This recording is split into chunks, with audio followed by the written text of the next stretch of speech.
Welcome back to another video. I hope you guys are doing well. Today's video is all about why I returned my Leica M EV1.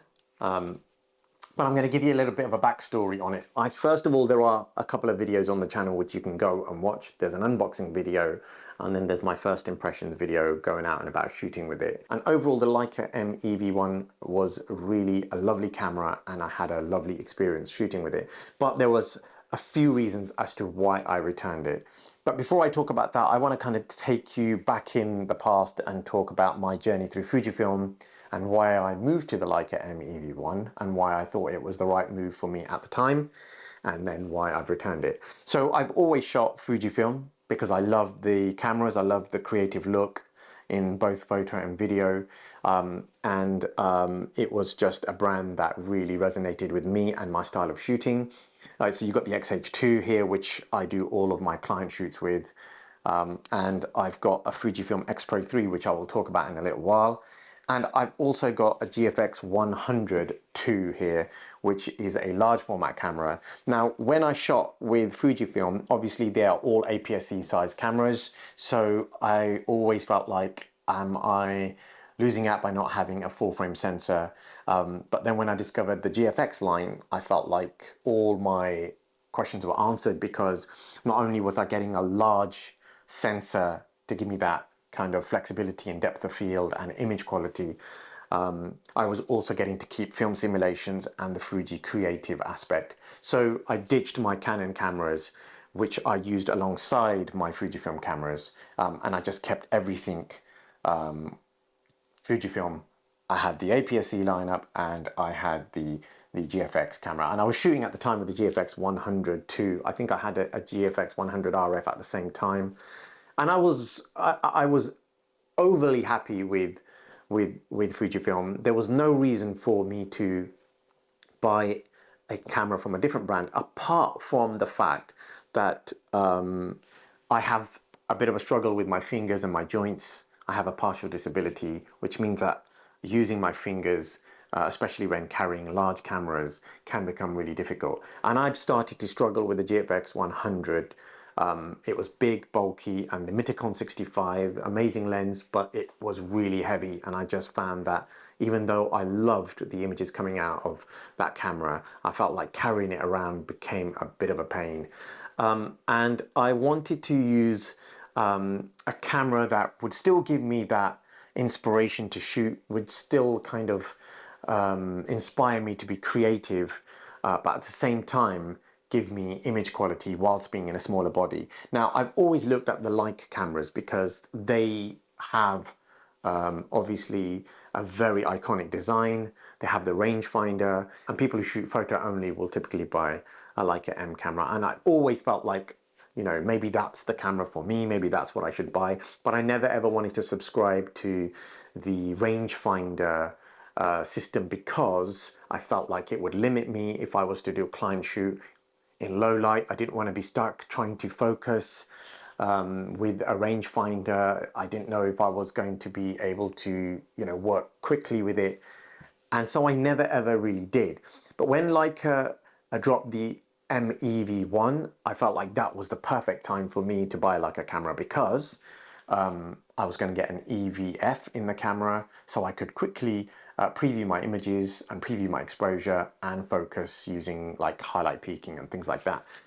So I bought the camera, and I felt like, you know, even though I sold my GFX 100 and I know that I was losing out on the larger format image quality, I felt like the 60 megapixel sensor was more than enough. The full frame was obviously more than enough, and, you know, bigger than APS-C. I felt like it was a compromise that I could make for a smaller body, which was easier for me to hold in my hands. You know, using a smaller body always kind of felt like it was going to be something that I could be able to do for a long time. But I did end up returning it, and the reason for that was really because I felt like I dropped so much money on a camera which didn't have autofocus and didn't shoot video. Now, obviously, I was fully aware of both of these aspects of the camera before I purchased it, and shooting manual focus is not an issue for me at all. I am more than happy to shoot manual focus for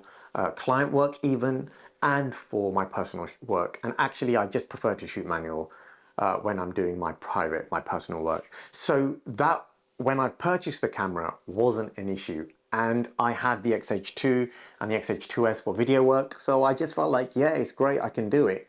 But you know, the more I used it, I realized that I've actually dropped so much money on a camera that appeals to such a niche group of photographers. And I just felt like, am I really in that zone? Because I love shooting manual and I love photography more than I do videography. But I just felt like it was a lot of money, which limited me to, you know, a very, very limited style of shooting. So I decided that I should return the Leica. I felt like I wasn't ready for it. I felt like I'm not rich enough to own a camera that just does one thing only, even though it does it really well. And I returned it. Now, it was almost £7,000. So when I returned it, I was within my kind of return window. So I sent it back and I got a refund.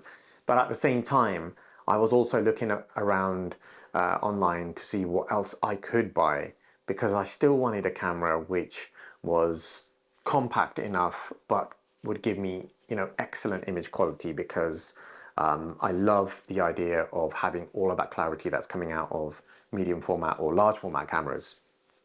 So I looked at the Sony cameras and I looked at the Sony A7R5, I think it is, and image quality was amazing. Obviously, out of those cameras, autofocus is spot on, but it just didn't inspire me. I just didn't feel like I wanted to buy a Sony for personal creative work, and even client work. I just felt like it was, I just didn't want it. And I didn't want to go back to Canon because they still have a very closed system. They can't, you know, use any kind of Sigma or Tamron lenses on their full frame cameras, and it'll be a while before all that happens. So I looked on the Wex website, which is where I buy all of my cameras, and I noticed that they had a GFX 102 for sale. Now this was like, I think, a grade 10 or a 9 plus item, and it was £5,250. So there was a significant saving over the Leica M EV1. And I decided that maybe I should just go for the GFX 102, and I did. Now you're probably thinking that this is still a big bulky camera, and I've got a Sigma 50mm f1.4 and the Fringer adapter, which I always owned, and I've featured on the channel, so you can go back and look at those videos. I'll link them in the description below. But this is not a small camera. It's much smaller than the GFX 100, but it's still not a small camera. You're probably thinking why I bought it. Well, you know, if I have a strap and I'm just not holding it in my hand all the time, it's definitely usable for my landscape work or when I'm out and about in Scotland, which is where I like to go. I thought it's a perfect camera. I love the video functions on this. I love the AI autofocus, and I felt like I was buying a camera which had, you know, top of the range features, but excellent image quality. But I almost felt like I was back in square one, because I've now gone back to a large camera, a heavy camera, especially with this setup. And I don't think I'm going to do street photography with this. I'm not going to be using this as a walk around camera. So in comes the Fujifilm XPro 3. Now here's the thing. I actually bought this camera like 6 months ago, and it's been sat on my shelf, and I didn't even use it. So I purchased it and I put it on the shelf. I turned it on, took one photo, and I never used it. And the reason why I bought this camera is because it was brand new. I think it had a shutter count of 1, and it was fully boxed. And I decided that actually I'm going to buy this purely because it might be a collector's item one day. I know the XPro cameras have always been very, very popular, so I bought it. So when I obviously returned the Leica M EV1 and I bought the GFX camera, I also had this sat on the shelf, and I thought, well, rather than just letting it sit on the shelf, maybe I should use it. So I picked it up and I started using it. And in the past, when I have used this camera, I've only ever used the EVF. I've never used the OVF. And I thought, well, why don't I use the OVF? And much to my surprise, I've actually genuinely really enjoyed using the OVF. So if you know anything about the XPro 3, you know that the screen was obviously very polarizing when it came out, because it's this hidden screen. So it will open, but flip down. Now, I can't open mine all the way because I have a case that isn't really doesn't have a great fit for this camera. I keep the screen closed. I have this 23mm f2 lens, which is the graphite edition. It actually was released and launched with the XPro 2, and it actually matches really nicely with the Duratec color on the XPro 3. So I thought, well, I'm just going to start using this, and believe it or not, I actually managed to get around 400 images when the screen is closed and I'm not using the EVF. You can overlay your frame lines, you can overlay other information like exposure, film simulation. It's actually a really intelligent way of using a rangefinder style system. And Fujifilm have obviously got this little patch, like a digital rangefinder patch that pops up in the corner just over there, and it allows you to, you know, focus manually as well if you really wanted to. So it's just, it was, you know, staring me in the face, but I never used it. I never picked it up. And selling my Leica M EV1 forces me to use this camera for my everyday work. And now I know it's 26 megapixels.